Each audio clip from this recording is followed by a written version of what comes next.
Everyone welcome back to my channel that is biology achievers. My name is Simmi Singh. आज का जो video है वो बहुत ही ज़्यादा इम्पॉर्टेंट है क्योंकि आज के इस पर्टिकुलर वीडियो में हम PYQs करेंगे। अब ये PYQs कौन से चैप्टर के हैं? जो बायोमॉलिक्यूल चैप्टर हम कंप्लीट कर चुके हैं बहुत दिन पहले।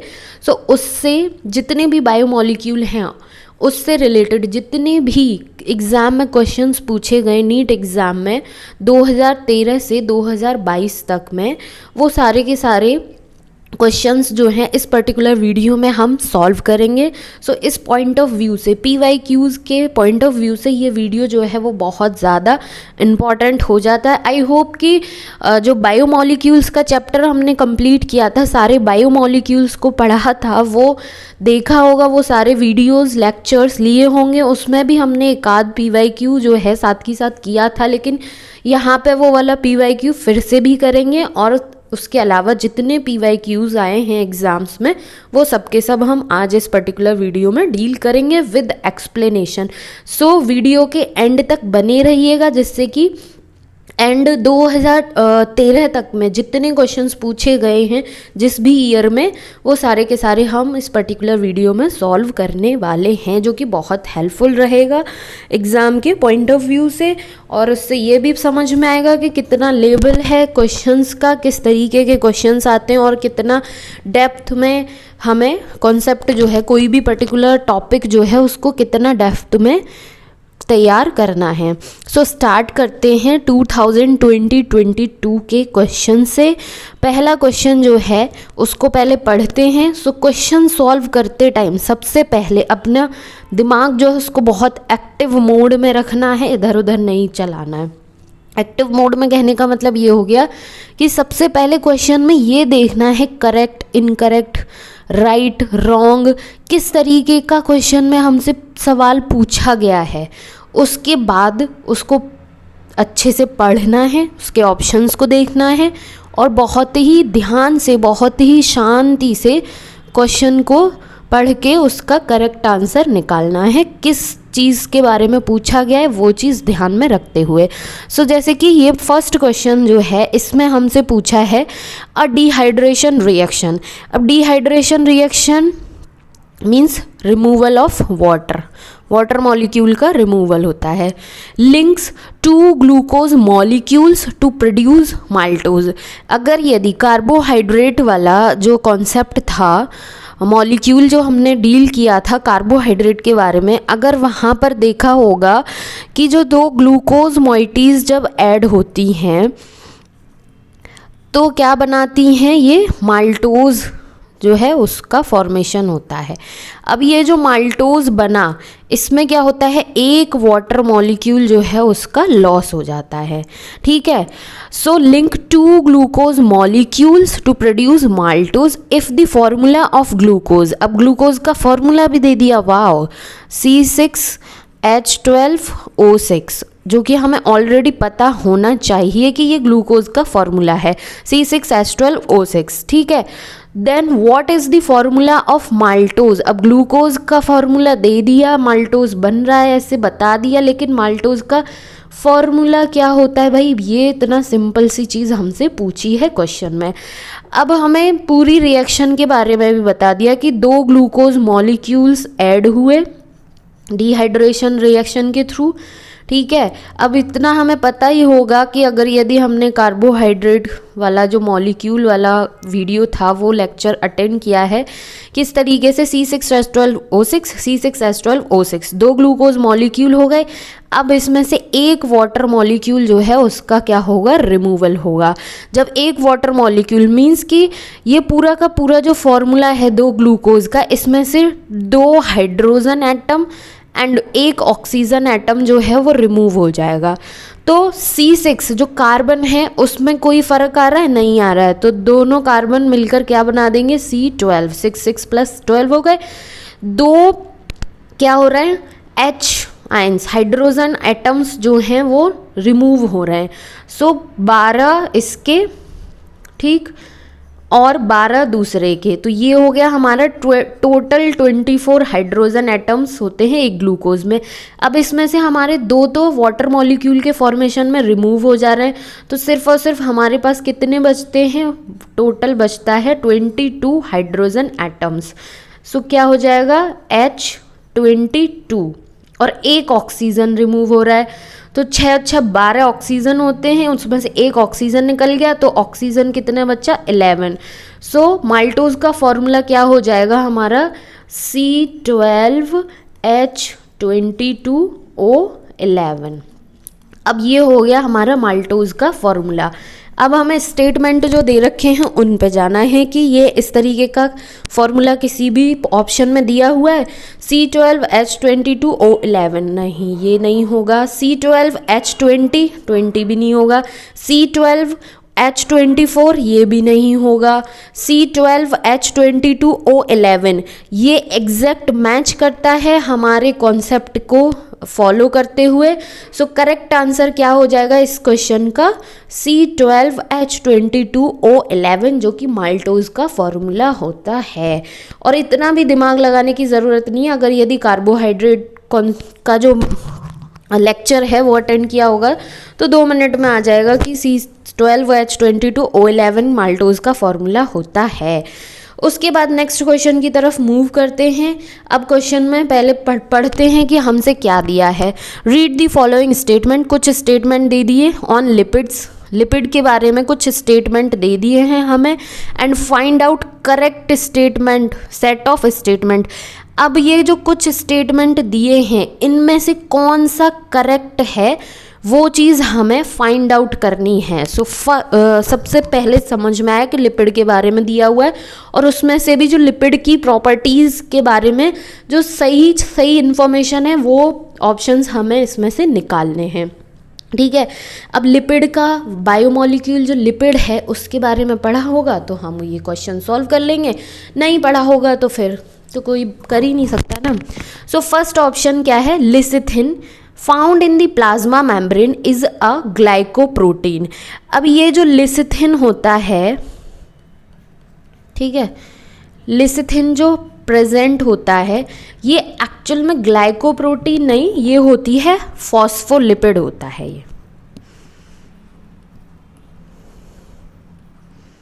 ये क्या होता है, एक्चुअल में फॉस्फोलिपिड होता है, ग्लाइकोलिपिड नहीं होता। अब यहाँ पर दिया है हमें ग्लाइकोलिपिड, तो ग्लाइकोलिपिड तो होता नहीं है, तो ऑप्शन नंबर 1 जो है दैट मीन्स ए जो ऑप्शन है वो क्या है, इनकरेक्ट। हमें निकालने हैं करेक्ट सेट। तो जिस ऑप्शन में यहाँ पर ए दिया होगा वो सारे के सारे क्या हो जाएंगे, गलत हो जाएंगे। फर्स्ट वाले में ए दिया है तो ये भी गलत हो गया, सेकंड वाले में ए दिया है ये भी गलत हो गया, थर्ड वाले में ए दिया है ये भी गलत हो गया। दैट मीन्स कि फर्स्ट से लेके थर्ड तक में जो ऑप्शंस है उनमें ए का ऑप्शन हमें दिया हुआ है जो कि इनकरेक्ट स्टेटमेंट है। ठीक है, इस वाले मेथड को अप्लाई किया जाता है, इसको बोला जाता है ऑप्शन एलिमिनेशन मेथड। इसके थ्रू हम क्या करते हैं कि अपना टाइम भी सेव कर लेते हैं और कन्फ्यूज़न जो होना हो आगे ऑप्शंस को पढ़ के वो भी हमारा बच जाता है। लेकिन इतना भी ज़्यादा फास्ट नहीं करना है, अदर जो ऑप्शंस दिए हैं, स्टेटमेंट दिए हैं, उनको भी एक बार अच्छे से शांत दिमाग से पढ़ना है भाई, 4 नंबर की बात है।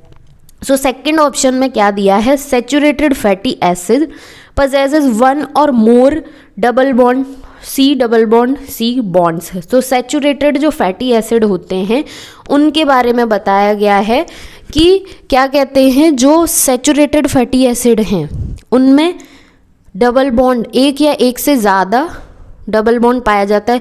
हमने तो ऐसा कुछ पढ़ा ही नहीं है, सैचुरेटेड में तो सिर्फ और सिर्फ सिंगल बॉन्ड पाया जाता है। अनसैचुरेटेड होता तब ये स्टेटमेंट सही हो सकता था, ठीक है, लेकिन सैचुरेटेड में तो सिर्फ और सिर्फ सिंगल बॉन्ड पाया जाता है। तो ये जो स्टेटमेंट है ये भी क्या हो गया, गलत। अब जब 2 गलत स्टेटमेंट हमारे पास आ गए हैं तो जिनमें भी बी ऑप्शन भी होगा अगर, तो वो स्टेटमेंट भी क्या हो जाता है, गलत। सो फर्स्ट और सेकंड वाला जो स्टेटमेंट दिया है ऑप्शन वाला, इसमें बी दिया हुआ है जो कि गलत है। तो इस तरीके से फर्स्ट एंड सेकंड पे तो अब हमें बिल्कुल जाना ही नहीं है। उसके बाद पढ़ते हैं generally oil has lower melting point, जो ऑयल होते हैं उनका मेल्टिंग पॉइंट लो होता है, hence remains as oil in winter, और इस वजह से ये क्या है, विंटर ठंडी के टाइम में जब टेम्परेचर ऑलरेडी कम हो जाता है उस टाइम पर भी लिक्विड स्टेट में प्रेजेंट रहते हैं। बिल्कुल सही बात है। Lipids are generally insoluble in water. So lipids जब हमने पूरा डील किया था, डिस्क्राइब किया था, डिटेल में डिस्कशन किया था, तो वहाँ पर देखा था कि ये जो लिपिड्स होते हैं ये क्या हैं, ये वाटर इनसॉल्युबल होते हैं एंड कुछ ऑर्गेनिक सॉल्वेंट्स में ये सॉल्युबल होते हैं। सो यही स्टेटमेंट दिया है, lipids are generally insoluble in water but soluble in some organic solvent. बिल्कुल करेक्ट है। उसके बाद when fatty acid is esterified with glycerol, जब एक फैटी एसिड ग्लिसरॉल के साथ में एस्टर बॉन्ड के साथ लिंक होता है तो ये क्या बनाता है, मोनोग्लिसराइड जो है उसका फॉर्मेशन होता है, जिसमें एक फैटी एसिड और एक ग्लिसरॉल मॉलिक्यूल एस्टर बॉन्ड के थ्रू जुड़े तो मोनोग्लिसराइड जो है उसका फॉर्मेशन करते हैं। ये सब हम फैट लिपिड्स के बारे में पढ़ चुके हैं, तो अगर यदि लेक्चर लगाए हैं तो ये सारी की सारी चीज़ें अच्छे से ध्यान आ रही होंगी। सो इसमें से हमारे पास 3 स्टेटमेंट करेक्ट आ गए, C, D and E. Choose the correct answer from the options given below. अब इसमें हमें करेक्ट देखना है, तो सी, डी एंड ई किस में है, C, D and E. 4th number का जो ऑप्शन है जिसमें हमारे पास तीनों करेक्ट स्टेटमेंट हैं। सो इस वाले क्वेश्चन के लिए करेक्ट आंसर क्या हो जाता है, 4th one is the correct answer for this particular question. I hope कि कॉन्सेप्ट जो है वो अच्छे से समझ में आया होगा और एक्सप्लेनेशन भी अच्छे से समझ आ रही होगी। अगर यदि ये पर्टिकुलर सेशंस, वीडियोस, PYQs के वीडियोस भी पसंद आते हैं, समझ में आते हैं, अच्छे रहते हैं, हेल्पफुल रहते हैं, तो प्लीज़ मेरे चैनल को ज़रूर से सब्सक्राइब करें, वीडियो को लाइक करें और अपने फ्रेंड्स के साथ भी शेयर करें, जिससे कि उन लोगों को भी ये अच्छे से समझ में आए ये चीज़ें। अब आते हैं क्वेश्चन हम 2020-21 में जो पूछे गए उन पर। सो ये क्वेश्चन है जिसमें हमें list A and list 2, that means कि एक कॉलम एक दे दिया, दूसरा कॉलम दे दिया, इसमें कुछ कैरेक्टर्स दे दिए, दूसरे में उनका कुछ और दे दिया, जैसे कि प्रोटीन्स। अब प्रोटीन्स में हमें ये देखना है, प्रोटीन्स क्या हैं, ये पॉलीमर्स होते हैं, ठीक है। जब अमाइनो एसिड, ठीक है, पेप्टाइड बॉन्ड के थ्रू एक दूसरे के साथ जुड़ते हैं तो फिर ये किसका स्ट्रक्चर बनाते हैं, ये बनाते हैं प्रोटीन्स का। तो प्रोटीन्स में किस टाइप की बॉन्डिंग जो है वो प्रेजेंट होती है, पेप्टाइड बॉन्ड जो है वो देखने को मिलता है हमें प्रोटीन्स में। सो यहाँ पर अगर यदि हम ए की बात करें तो पेप्टाइड बॉन्ड कौन से ऑप्शन में प्रेजेंट है, दैट मीन्स ए का हो गया 4। अब इसमें हम देखते हैं ए का 4 किस में है, ए का 4 इसमें है, ठीक है, ए का 4 डी में भी है, दैट मीन्स कि 1, 2, 3 एंड 4। सो 4 नंबर का जो ऑप्शन है उसमें भी 4 है, ठीक है। चलो इसमें नहीं है, इनको हम अलग कर देते हैं। 1 एंड 4 में से हमें निकालना है करेक्ट वाला, ठीक है, करेक्ट स्टेटमेंट, करेक्ट आंसर पूछा है। अनसैचुरेटेड फैटी एसिड, अब सैचुरेटेड जो फैटी एसिड होते हैं उनमें सिंगल बॉन्ड प्रेजेंट होता है, लेकिन अनसैचुरेटेड जो फैटी एसिड हैं उनमें क्या है, डबल बॉन्ड प्रेजेंट होता है। सो डबल बॉन्ड पाया जाता है अनसैचुरेटेड फैटी एसिड के बीच में। तो बी का क्या हो गया हमारा 1, बी का 1 किस में है, बी का 1 इसमें है, इसमें नहीं है। तो यहीं से हमें हमारा करेक्ट आंसर जो है वो मिल जाता है। लेकिन इसको 100% श्योरिटी के लिए हम 2 ऑप्शन जो हैं भाई उनको भी पढ़ लेते हैं। न्यूक्लिक एसिड, न्यूक्लिक एसिड चाहे वो डीएनए हो, जैसे कि आरएनए की बात की गई है, तो न्यूक्लिक एसिड जो है उसमें फॉस्फोडाइएस्टर बॉन्ड पाया जाता है। जो डीएनए की बैकबोन होती है जिसमें फॉस्फेट ग्रुप अटैच होता है, तो वो किसकी हेल्प से होता है, फॉस्फोडाइएस्टर बॉन्ड की हेल्प से ही तो होता है। सो न्यूक्लिक एसिड, दैट मीन्स सी का क्या हो जाएगा 2, सी का 2 ये हो गया। उसके बाद आते हैं पॉलीसैकेराइड। पॉलीसैकेराइड जो है उनमें ग्लाइकोसिडिक बॉन्ड जो है या फिर ग्लाइकोसिडिक लिंकेज जो है वो देखने को मिलती है। तो इस पर्टिकुलर क्वेश्चन के लिए करेक्ट आंसर क्या हो जाता है, फर्स्ट वन। आई होप कि ये अच्छे से समझ में आया होगा। नाउ मूव करते हैं नेक्स्ट क्वेश्चन की तरफ, जो कि है 2020 में पूछे गए क्वेश्चंस। इसमें सबसे पहला जो क्वेश्चन है, इसमें विच of the following statement is correct. Correct statement जो है वो निकालना है। कुछ स्टेटमेंट दिए हुए हैं, अब स्टेटमेंट को ही पढ़कर हमें समझ में आएगा कि किसके बारे में किसके स्टेटमेंट दिए हैं। तो फर्स्ट स्टेटमेंट है adenine pair with thymine through 2 hydrogen bonds. अगर यदि हमने न्यूक्लिक एसिड जो बायोमोलिक्यूल का लेक्चर है वो लगाया है, वो किया है, वीडियो देखा है, तो वहाँ पर हमने देखा होगा कि प्यूरिन्स देखा था हमने, पायरिमिडीन्स देखा था। प्यूरिन्स जो है उसमें एडेनिन एंड ग्वानिन AG आ जाता है, पायरिमिडीन्स जो उसमें साइटोसिन, थायमिन और यूरेसिल प्रेजेंट होता है इन केस ऑफ RNA। ठीक है, ये हो गया प्यूरिन एंड पायरिमिडीन का कॉन्सेप्ट। अब इसमें भी पेयरिंग जो होती है उसमें एडेनिन जो है वो 2 हाइड्रोजन बॉन्ड के साथ थायमीन के साथ पेयर करता है, और ग्वानिन जो है 3 हाइड्रोजन बॉन्ड की हेल्प से साइटोसिन के साथ पेयरिंग करता है। ठीक है, इस तरीके से होती है पेयरिंग। तो फर्स्ट स्टेटमेंट जो है वो यही कह रहा है कि एडेनिन जो है पेयर करता है थायमीन के साथ थ्रू 2 हाइड्रोजन बॉन्ड्स। अभी तक ये स्टेटमेंट हमारे अकॉर्डिंग सही है, हमारी जो इन्फॉर्मेशन कहती है उसके अकॉर्डिंग। और भी स्टेटमेंट जो उनको भी देख लेते हैं। Adenine pair with thymine through 1 hydrogen bond. 1 hydrogen bond नहीं होता है भाई, 2 हाइड्रोजन बॉन्ड होते हैं। Adenine pair with thymine through 3 hydrogen bond. 3 hydrogen bond नहीं, 2 hydrogen bond. Adenine does not pair with thymine. अरे भाई, एडेनिन थायमीन के साथ नहीं पेयर करता तो किसके साथ पेयर करता है? सो पहला वाला जो स्टेटमेंट था वही एकदम करेक्ट था, इन्फॉर्मेशन जो थी वही एकदम करेक्ट थी। तो इसका करेक्ट आंसर क्या हो जाता है? Adenine pair with thymine through 2 hydrogen bonds. ठीक, उसके बाद नेक्स्ट क्वेश्चन जो है इतना simple, identify the basic amino acid from the following. अब ये कुछ अमाइनो एसिड दे दिए, इसमें से हमें बेसिक अमाइनो एसिड देखना है। भाई अगर यदि अमाइनो एसिड का लेक्चर लगाया है वहाँ पर basic, acidic, neutral, negatively charge, positively charge, ये सब की सब पूरी लिस्ट मैंने बहुत अच्छे से कराई है। तो उसमें अगर यदि बेसिक अमाइनो एसिड की बात की जाए तो लाइसिन जो है वो हमारा इन सब सारे ऑप्शंस में से लाइसिन क्या है? बेसिक अमाइनो एसिड है। ठीक है, उसके बाद मूव करते हैं नेक्स्ट क्वेश्चन जो कि है 2019 का question. Purines found both in DNA and RNA।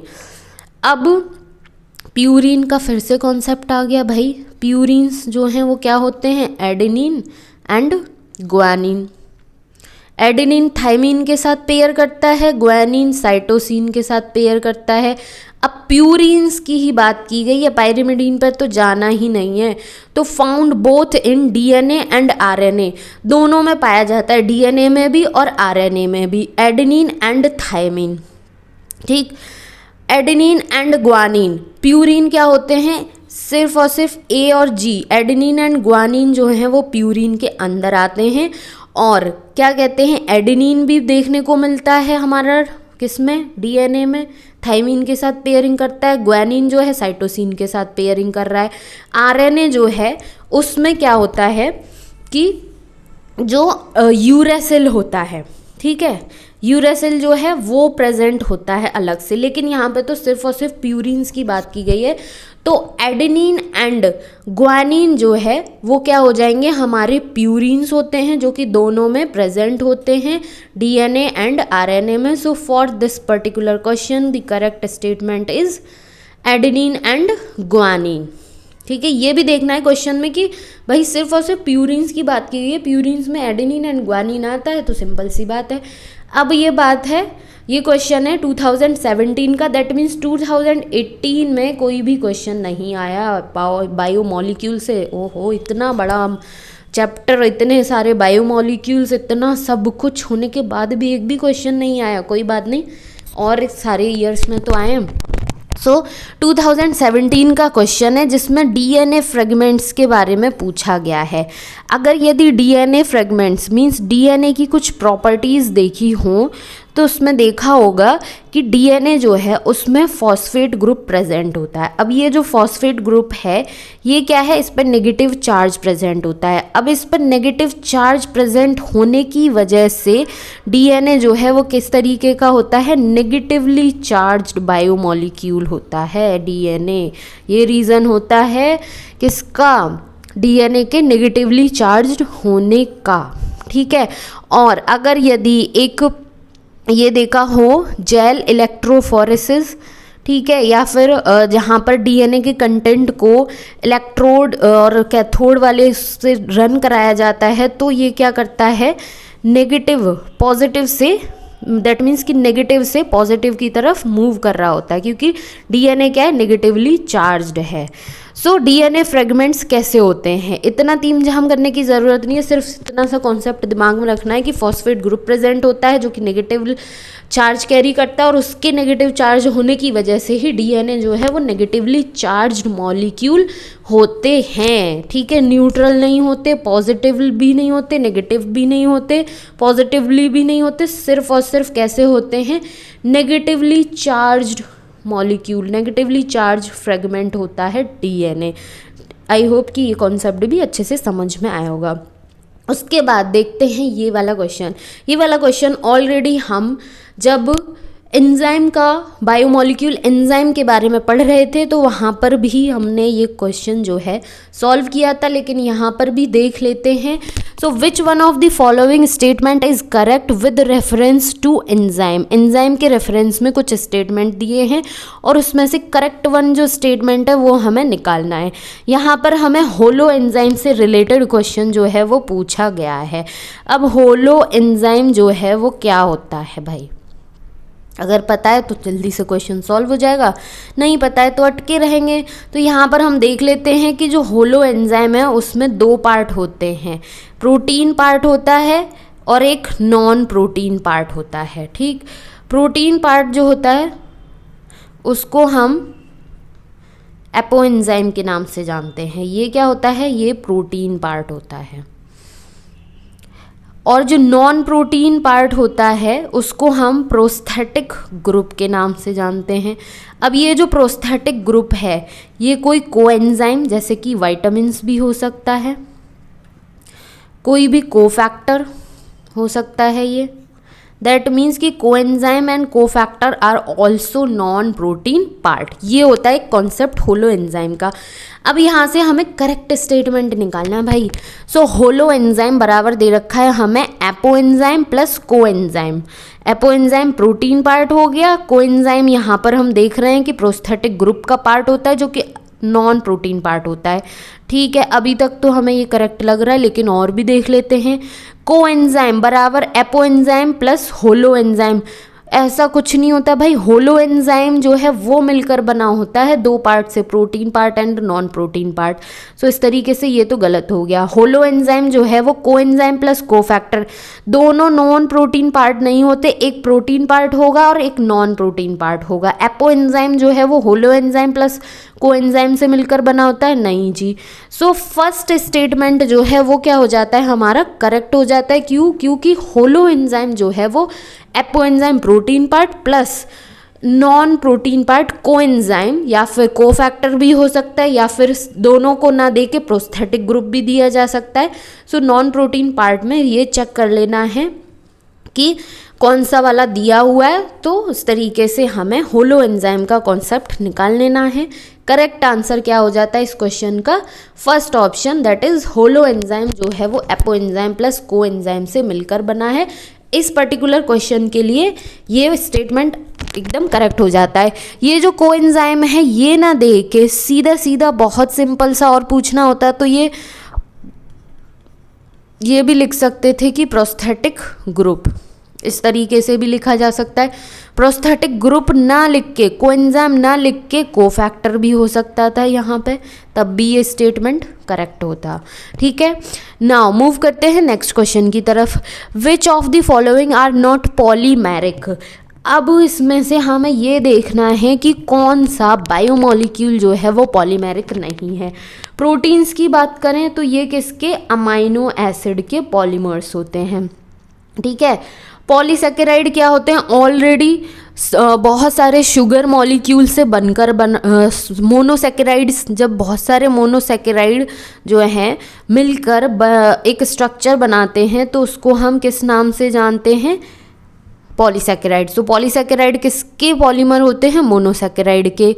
Lipids जो हैं ये किसके पॉलीमर या फिर पॉलीमेरिक होते हैं, ये किसी के नहीं होते भाई। न्यूक्लिक एसिड किसका पॉलीमर होता है, न्यूक्लियोटाइड्स का। तो इसमें हमसे पूछा है कि which of the following are not polymeric, जो पॉलीमेरिक या फिर पॉलीमर नहीं है उसके बारे में बताना है। तो लिपिड क्या है, ये किसी के भी पॉलीमर नहीं है। सो करेक्ट आंसर क्या है, लिपिड्स। ठीक है, उसके बाद क्वेश्चन नंबर अब आ जाता है हमारा 2016 पर। सो 2016 के क्वेश्चंस की अगर हम बात करें तो इसमें क्वेश्चन है ये अबाउट इंसुलिन। ठीक है, the two polypeptide of human insulin are linked together. अब ये जो इंसुलिन प्रेजेंट होता है ह्यूमंस में, ये क्या है, पॉलीपेप्टाइड चेन्स का बना होता है। इसमें 2 चेन होती हैं जिसको चेन ए बोलते हैं और दूसरी जो होती है उसको हम चेन बी बोलते हैं। और ये जो दोनों चेन हैं ये डाइसल्फाइड बॉन्ड या फिर disulphide bridge,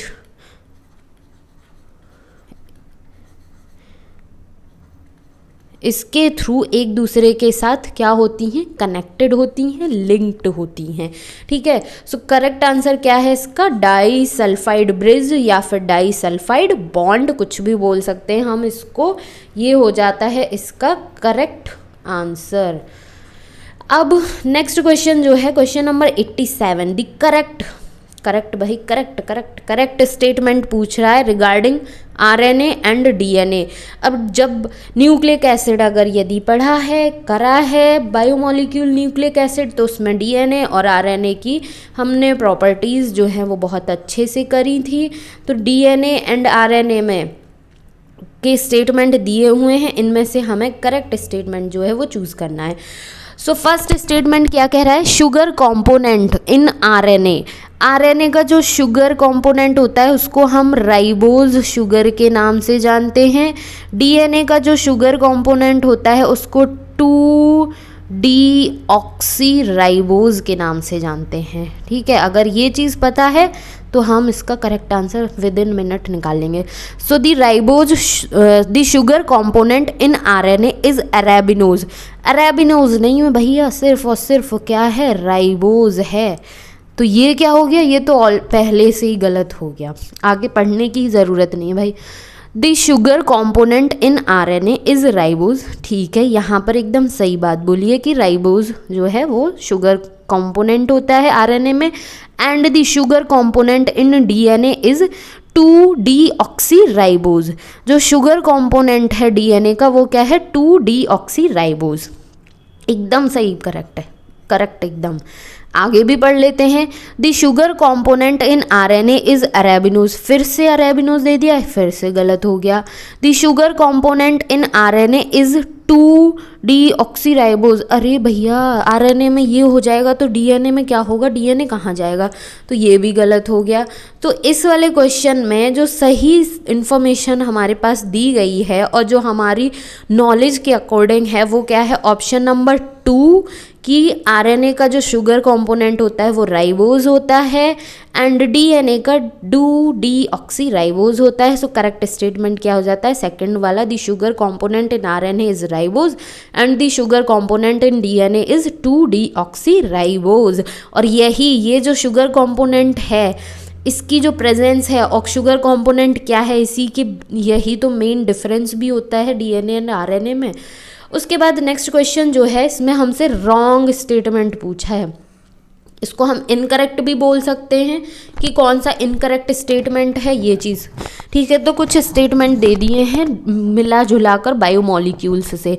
sucrose is a disaccharide, बिल्कुल सही बात है भैया, सुक्रोज जो है वो डाइसैकेराइड में आता है। सेल्यूलोज इज अ पॉलीसैकेराइड, ये भी सही बात है, सेल्यूलोज हमने पॉलीसैकेराइड में पढ़ा है।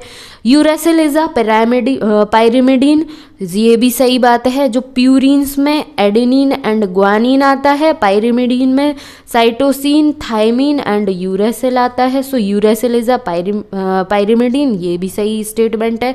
Glycine is a sulphur containing amino acid, भाई ग्लाइसिन तो बेचारा सबसे ज़्यादा सिंपलेस्ट अमाइनो एसिड है। इसमें जो वेरिएबल आर ग्रुप होता है वो भी क्या है, हमारा हाइड्रोजन एटम होता है। कहाँ से सल्फर आ गया इसमें? So glycine is not a sulphur containing amino acid, ये इसका स्ट्रक्चर होता है ग्लाइसिन का। यहाँ पर कहाँ सल्फर दिख रहा है? सबसे तो सिंपलेस्ट स्ट्रक्चर होता है ये, ऑलरेडी हम अमाइनो एसिड्स में कंप्लीट कर चुके हैं, देख चुके हैं। सो रॉन्ग स्टेटमेंट पूछा है हमसे और ग्लाइसिन के बारे में गलत इन्फॉर्मेशन दे दी है, तो रॉन्ग स्टेटमेंट कौन सा है इसमें? ये glycine is not a sulphur containing amino acid. ठीक, आई होप कि ये चीज़ अच्छे से समझ में आई होगी और क्वेश्चंस का कॉन्सेप्ट जो है, एक्सप्लेनेशन जो है वो भी अच्छे से क्लियर हो रही होगी। अगर यदि क्लियर तो तब होगी भाई जब अगर यदि बायोमोलिक्यूल जो चैप्टर है वो पूरा का पूरा कंप्लीट किया हुआ है। अब यहाँ पर एक और क्वेश्चन पूछा है, a typical fat molecule is made up of. यहाँ पर लिपिड्स फैट की बात की गई है, तो जो फैट मॉलिक्यूल होता है ये क्या होता है, इसमें एक ग्लिसरॉल मॉलिक्यूल जो है वो 3 फैटी एसिड मॉलिक्यूल्स के साथ मिलकर बनता है। ठीक है, दैट मीन्स कि एक glycerol molecule plus 3 fatty acid molecule जब मिलते हैं, एस्टेरिफिकेशन होता है, तब एक फैट मॉलिक्यूल जो है वो बनता है। अब ये चीज़ हमें इन्फॉर्मेशन हमारे पास ऑलरेडी है क्योंकि हमने लिपिड का लेक्चर लगाया हुआ है। जब ये लेक्चर लगाया हुआ है तो इससे क्या होगा कि हमें इसका करेक्ट आंसर अपने आप आराम से मिल जाएगा। तो फर्स्ट स्टेटमेंट क्या कह रहा है, 3 glycerol molecule and 1 fatty acid molecule, ये एकदम अपोजिट कर दिया। ऐसा नहीं है, एक ग्लिसरॉल मॉलिक्यूल और 3 फैटी एसिड मॉलिक्यूल जो मिलते हैं तब फैट मॉलिक्यूल बनता है, तो ये क्या होगा, गलत। 1 glycerol and 3 fatty acid molecules, जो इन्फॉर्मेशन हमारे पास हमारी नॉलेज थी वो इस स्टेटमेंट के साथ एकदम करेक्ट मैच करती है। लेकिन आगे के 2 स्टेटमेंट को भी पढ़ लेते हैं। 1 glycerol molecule and 1 fatty acid molecule, नहीं भाई 3 फैटी एसिड मॉलिक्यूल होते, एक नहीं होता है। 3 ग्लिसरॉल एंड 3 फैटी एसिड 3 नहीं होते हैं। सिर्फ और सिर्फ क्या होता है फैट मॉलिक्यूल में, एक ग्लिसरॉल मॉलिक्यूल और 3 फैटी एसिड मॉलिक्यूल मिलकर एक फैट मॉलिक्यूल जो है उसका फॉर्मेशन करते हैं। सो करेक्ट स्टेटमेंट क्या हो जाता है इसका, 1 glycerol and 3 fatty acid molecules. उसके बाद बहुत ही इंटरेस्टिंग, बहुत ही इम्पॉर्टेंट, अब ये है एंजाइम के बारे में। एंजाइम का अगर लेक्चर लगाया है तो पूरा का पूरा ये स्ट्रक्चर भी हमने समझा है, ड्रॉ किया है, पढ़ा है। और यहाँ पर विच of the following describe the given graph correctly, अब कुछ स्टेटमेंट दे दिए हैं, उनमें से पढ़कर हमें इस ग्राफ को एक्सप्लेन करना है जो उस ग्राफ को करेक्टली एक्सप्लेन कर रहा होगा। ठीक है, तो ये ग्राफ जो है इसमें क्या है, रिएक्शन दे दी है, सबस्ट्रेट का अमाउंट दिया है, एंजाइम की प्रेजेंस और एब्सेंस में रिएक्शन का जो ग्राफ है वो किस तरीके से प्लॉट होता है, एक्टिवेशन एनर्जी जो है उस पर क्या फ़र्क पड़ता है, वो चीज़ का हमें कॉन्सेप्ट अगर क्लियर है तो इस ग्राफ का आराम से हम करेक्ट स्टेटमेंट जो है निकाल सकते हैं। सो सबसे पहला स्टेटमेंट कह रहा है endothermic reaction with energy A in presence of enzyme and B in presence of in absence of enzyme। सबसे पहली बात तो ये कि जब भी कोई एंजाइम से इस तरीके से रिलेटेड क्वेश्चन आ रहा है तो वहाँ पर एंडोथर्मिक रिएक्शन नहीं, एक्सोथर्मिक रिएक्शन, एक्सोथर्मिक रिएक्शन होगा जिसमें क्या है, हीट इवॉल्व होती है। ठीक, ये हुआ, हीट इवॉल्व होगी और जब एंजाइम की प्रेजेंस बताई गई है, एंजाइम की प्रेजेंस बताई गई है, तो वहाँ पर क्या होगा, एक्टिवेशन जो एनर्जी है वो क्या हो जाती है, लो हो जाती है।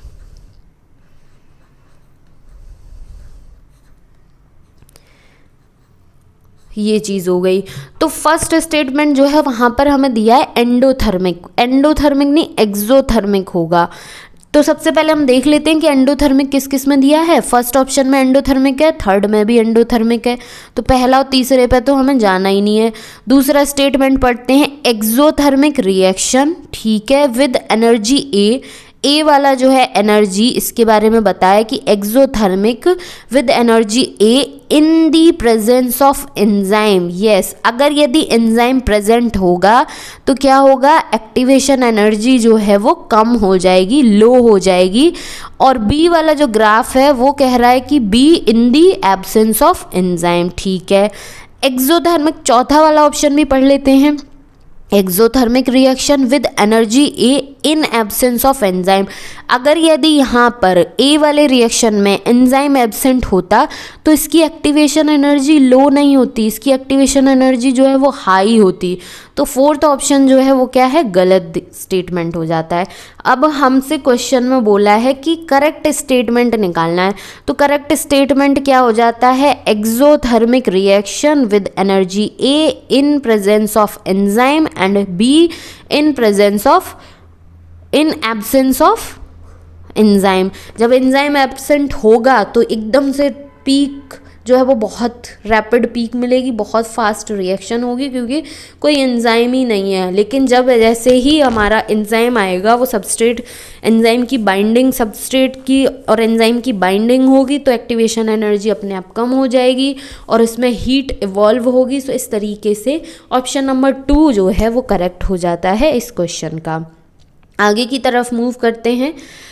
क्वेश्चन पूछा है हमसे, which of the following is the least likely to be involve in stabilising the 3 dimensional folding of most proteins.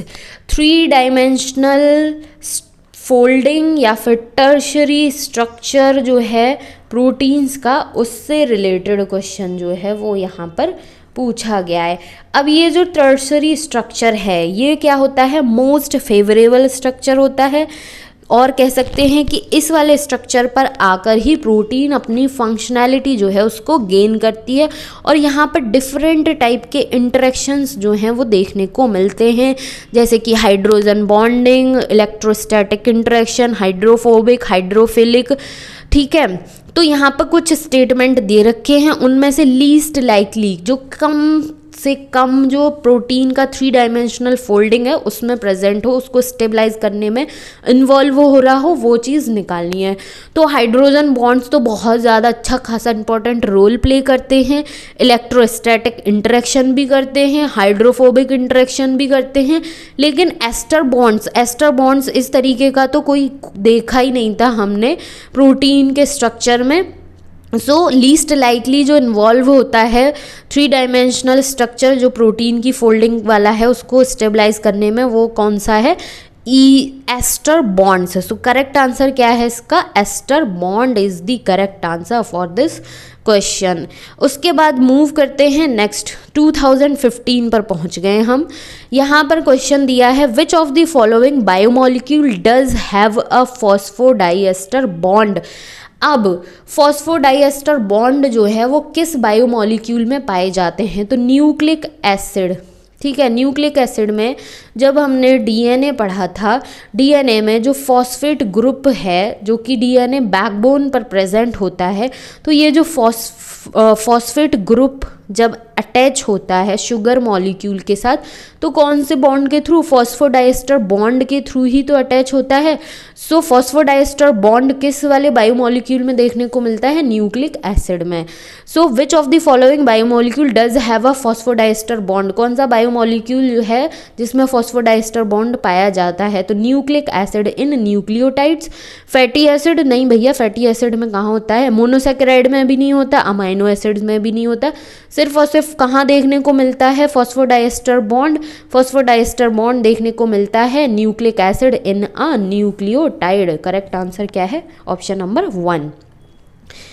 Next question 2014 का, विच one of the following is a non reducing carbohydrate? Non reducing sugar, non reducing carbohydrate की बात की गई है, जिसका भर भर के एग्जाम्पल क्वेश्चन पूछा जाता है, जिसको हम सुक्रोज के नाम से जानते हैं। ये क्या है? हमारा नॉन रिड्यूसिंग शुगर होता है। सो करेक्ट आंसर क्या है? सुक्रोज। अब इसमें ना ही कोई बहुत बड़ी एक्सप्लेनेशन अप्लाई होती है, ना ही कुछ करना क्या है भाई, बायोमोलिक्यूल्स का जो लेक्चर है उसको लगाना है, वहाँ पे इतने सारे एग्जाम्पल्स जो हैं हमने रिड्यूसिंग, नॉन रिड्यूसिंग सबके किए हुए हैं। ठीक, नेक्स्ट क्वेश्चन क्या है? Select the option which is not correct with respect to enzyme action. अब ये एंजाइम वाले बायोमोलिक्यूल से पूछा गया और नॉट करेक्ट स्टेटमेंट जो है वो हमें इसमें से निकालना है। ठीक, अब एंजाइम के कुछ स्टेटमेंट दे दिए। Addition to lot of succinate, succinate जो है उसका बहुत सारा क्या कर दिया जाए? एडिशन कर दिया जाए। Does not reverse the inhibition of succinic dehydrogenase by malonate. So ये जो पर्टिकुलर एंजाइम है सक्सिनिक डीहाइड्रोजिनेज, इसका ये क्या है? इनहिबिटर है। मेलोनेट जो है ये इसका इनहिबिटर है। लेकिन अगर यदि सक्सीनेट जो है इसकी जो कंसंट्रेशन है वो बहुत ज़्यादा कर दी जाए तो क्या ये रिवर्स कर देगा रिएक्शन को? नहीं कर पाएगा भाई, ऐसा नहीं कर पाता है। ठीक है, क्योंकि जो कॉम्पिटिटिव इनहिबिशन का जो प्रोसेस था वहाँ पर हम ये चीज़ बहुत अच्छे से देख चुके हैं। उसके बाद सेकंड जो स्टेटमेंट है, a non competitive inhibitor, non competitive inhibitor binds the enzyme at a site distinct from that which binds to the substrate. तो नॉन कॉम्पिटिटिव किसी तरीके का कॉम्पिटिशन ही नहीं है। एंजाइम के पास में जो एक्टिव साइट होती है सबस्ट्रेट के बाइंड करने की, ये जो साइट होती है ये क्या है? एक्टिव साइट है। यहाँ पर आकर क्या होगा? सबस्ट्रेट जो है वो बाइंड करेगा। लेकिन एंजाइम जो है इसके पास एक्टिव साइट के अलावा एक और अदर साइट भी है।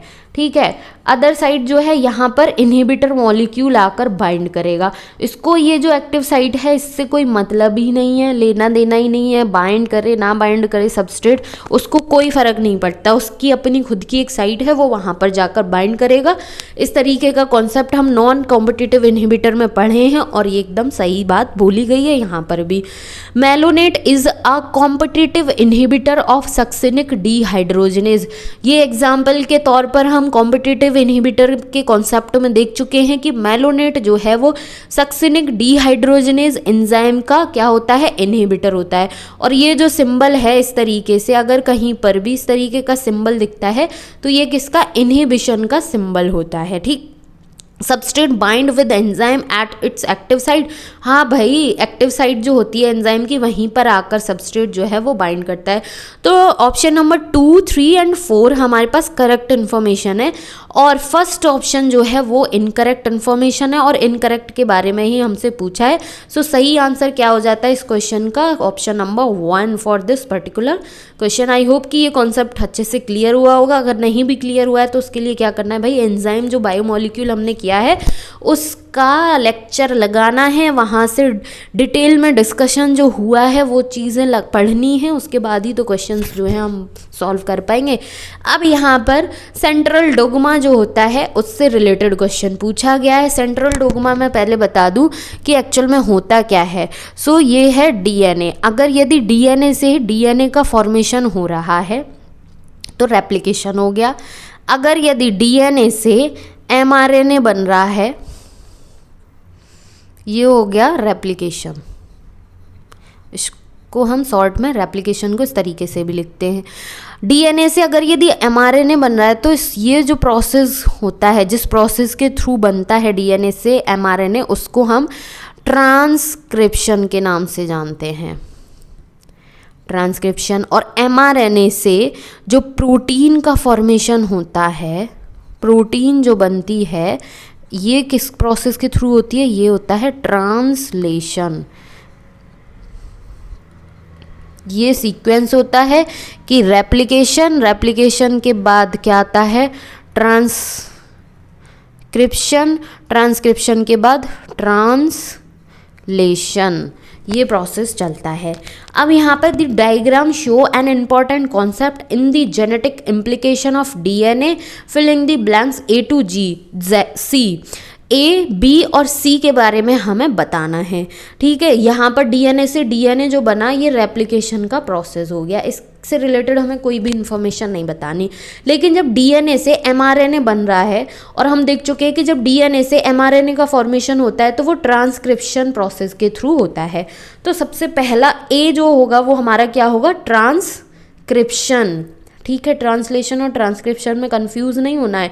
सो ट्रांसक्रिप्शन, यहाँ पर हमें दे रखा है ए क्या है, ट्रांसक्रिप्शन, ठीक है। बी, जब एमआरएनए से प्रोटीन बनेगा तो ट्रांसलेशन होना चाहिए।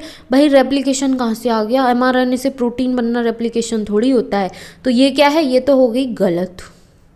उसके बाद फर्स्ट सेकंड ऑप्शन जो है उसमें पहले ही ट्रांसलेशन दे दिया, पहले ही प्रोटीन बन जाएगी क्या, नहीं ऐसा तो नहीं होगा, पहले एमआरएनए बनेगा।